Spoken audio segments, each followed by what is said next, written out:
नमस्कार। स्वागत है आपका राजनीति के इस अखाड़े में। मैं हूं अजय सेठिया। मित्रों, कर्नाटक विधानसभा चुनाव में अब एक महीना भी नहीं बचा। तीनों बड़ी पार्टियों भारतीय जनता पार्टी, कांग्रेस और कर्नाटक की क्षेत्रीय पार्टी जेडीएस, इन तीनों ही पार्टियों ने अपने लगभग सारे उम्मीदवारों का ऐलान कर दिया है। भारतीय जनता पार्टी ने मौजूदा मुख्यमंत्री बोम्मई को मुख्यमंत्री प्रोजेक्ट किया है, जबकि कांग्रेस ने किसी को प्रोजेक्ट नहीं किया। जेडीएस ने एचडी देवेगौड़ा के बेटे कुमारस्वामी को मुख्यमंत्री प्रोजेक्ट किया। भारतीय जनता पार्टी के लिए यह चुनाव जीवन मरण का सवाल है। वैसे तो हर चुनाव हर पार्टी के लिए प्रतिष्ठा का सवाल होता है, लेकिन क्योंकि कर्नाटक में इस समय भारतीय जनता पार्टी की सरकार है और अगर भाजपा हार जाती है तो इसका असर इस साल के आखिर में होने वाले मध्य प्रदेश, राजस्थान, छत्तीसगढ़ और तेलंगाना विधानसभा के चुनाव पर भी पड़ेगा। और अगर भाजपा हारती है तो भाजपा कार्यकर्ताओं के लिए यह बड़ा डिमोरलाइजेशन होगा, क्योंकि इससे पहले हिमाचल में चुनाव हारी है। हालांकि कर्नाटक हारने का कोई असर अगले साल होने वाले लोकसभा चुनाव पर नहीं पड़ने वाला है। ऐसा होता नहीं है। 2018 में जब भारतीय जनता पार्टी कर्नाटक विधानसभा में चुनाव हार गई थी, यानी उसे बहुमत नहीं मिला था, और कांग्रेस और जेडीएस ने मिलकर के सरकार बना ली थी, उस समय भी एक साल बाद 2019 में जब लोकसभा के चुनाव हुए तो भारतीय जनता पार्टी 28 में से 25 लोकसभा सीटें जीत गई, जबकि उससे पहले 2014 में भारतीय जनता पार्टी 17 लोकसभा सीटें जीती थी।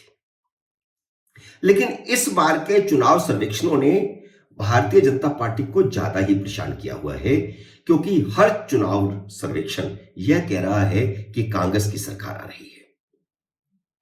और इन सर्वेक्षणों को देखने के बाद ही शरद पवार ने कहा है कि भले ही कर्नाटक में कांग्रेस जीत जाए, लेकिन इसका मतलब यह नहीं है कि 2024 के लोकसभा चुनाव में मोदी हार रहे हैं।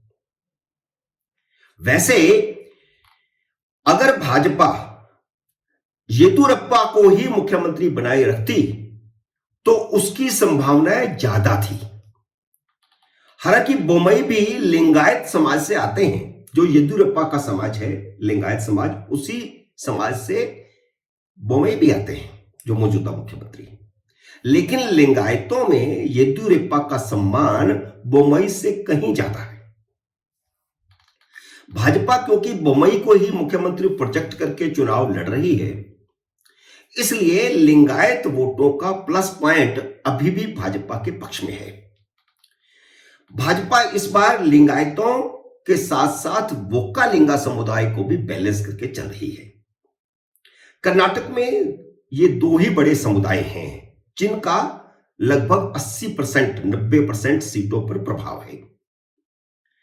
तो भाजपा इस बार दोनों समुदायों को बैलेंस करके चल रही है। उसने नौकरियों में मुसलमानों का 4% आरक्षण खत्म करके इन दोनों समुदायों को 2-2% आरक्षण बढ़ा दिया है, जिससे कांग्रेस और जेडीएस के वोक्कालिंगा वोट बैंक में सेंध लगने की संभावना बनी है।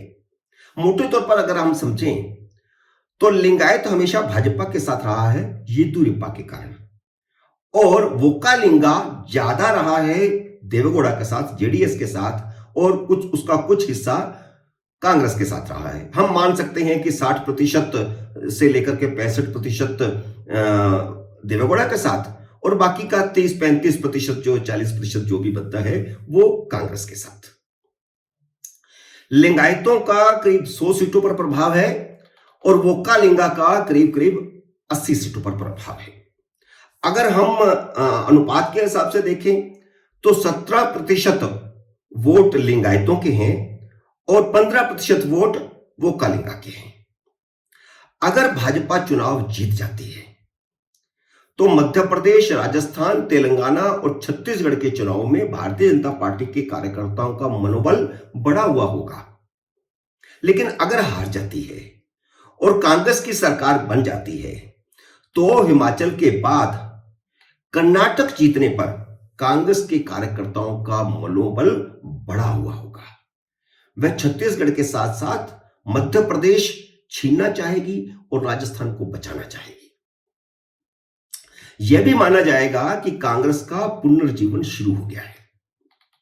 अगर त्रिशंकु विधानसभा भी आती है और कांग्रेस पिछली बार की तरह एचडी कुमारस्वामी को मुख्यमंत्री बना देती है, तब भी कांग्रेस के हौसले बुलंद होंगे और वह मध्य प्रदेश, राजस्थान और छत्तीसगढ़ में ज्यादा उत्साह के साथ चुनाव लड़ेगी।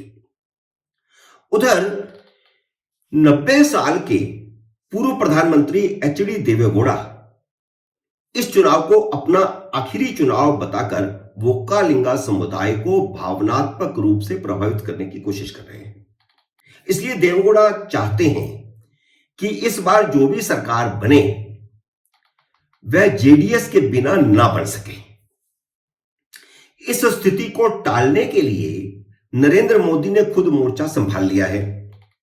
भाजपा फूंक फूंक कर कदम रख रही है, कोई गलती नहीं करना चाहती। भाजपा ने मंगलवार रात को जो 189 उम्मीदवारों का ऐलान किया, उसकी पहली सूची जो उसने जारी की, उसमें पूर्व मुख्यमंत्री जगदीश शेट्टर की सीट पर उम्मीदवार घोषित नहीं किया है। जिन विधायकों का उम्र की वजह से टिकट कट रहा था, भाजपा के दिल्ली कार्यालय से उन विधायकों को पहले ही फोन कर दिया गया था कि पार्टी उन्हें रिटायर करना चाहती है और वह खुद रिटायरमेंट का ऐलान करें। जगदीश शेट्टर को भी फोन किया था, लेकिन उन्होंने रिटायर होने से इनकार कर दिया। उन्होंने कहा कि अगर उन्हें टिकट नहीं दिया जाएगा तो वह निर्दलीय चुनाव लड़ेंगे। इसलिए भाजपा ने उनकी सीट पर अभी उम्मीदवार घोषित नहीं किया है। भाजपा ने उन्हें मनाने की कोशिशें तेज कर दी हैं, लेकिन अगर वह मैदान से हटने को राजी नहीं हुए तो हो सकता है कि उनके परिवार से ही किसी को टिकट देकर भाजपा इस संकट से निकले। भाजपा कोई संकट नहीं लेना चाहती। दूसरे बड़े नेता पूर्व उप मुख्यमंत्री के.एस. ईश्वरीप्पा की सीट पर भी उम्मीदवार घोषित नहीं किया गया। कभी वह मुख्यमंत्री की रेस में शामिल थे। 2018 के चुनाव में वह चाहते थे कि उनको मुख्यमंत्री का चेहरा बनाया जाए, लेकिन भाजपा ने येदियुरप्पा को मुख्यमंत्री का चेहरा बनाया था।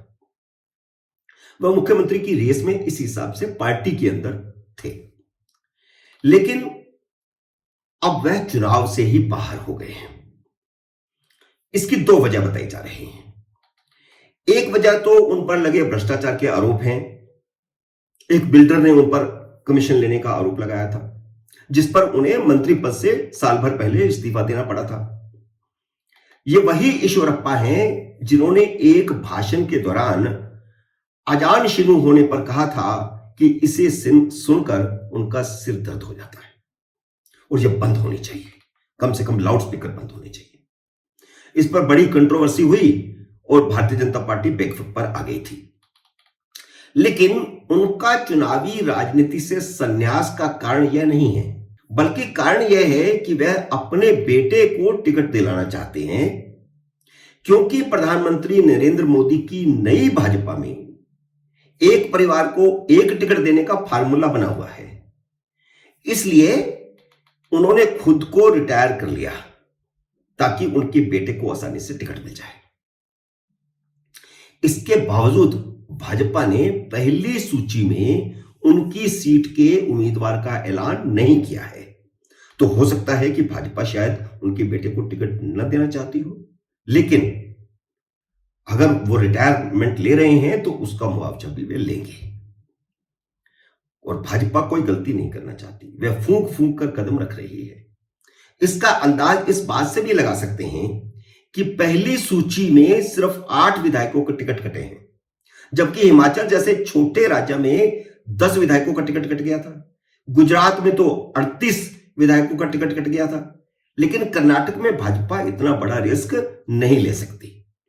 भाजपा हाईकमान ने येदियुरप्पा के बेटे विजेंद्र को भी शिकारीपुर सीट से टिकट दे दिया है उनकी टिकट पर पार्टी में विवाद खड़ा हो गया था, क्योंकि येदियुरप्पा ने खुद ही काफी पहले अपने रिटायरमेंट का ऐलान करते हुए कह दिया था कि उनकी सीट पर विजेंद्र चुनाव लड़ेंगे। इस पर बवाल खड़ा हुआ, क्योंकि पार्टी के एक राष्ट्रीय महासचिव हैं सीटी रवि, उन्होंने कह दिया था कि किसी की किचन में बैठ करके टिकटों का फैसला नहीं होता। रवि क्योंकि अमित शाह के काफी करीबी हैं, इसलिए माना जा रहा था कि विजेंद्र को टिकट नहीं मिलेगा। लेकिन बाद में खुद अमित शाह ने येदियुरप्पा के घर जाकर मैसेज दिया कि होगा वही जो येदियुरप्पा चाहेंगे, और वही हुआ। जब उसी सीट से विजेंद्र को टिकट मिला जिसका ऐलान येदियुरप्पा ने किया था। भाजपा ने सीटी रवि को भी नाराज नहीं किया है, उन्हें भी चिकमंगलुरु से टिकट दिया गया है। मित्रों, उम्मीद है कर्नाटक का मेरा यह विश्लेषण आपको पसंद आया होगा। मेरे इस वीडियो को लाइक करिए और शेयर कीजिए। मेरे नए वीडियो का करिए इंतजार। तब तक नमस्कार।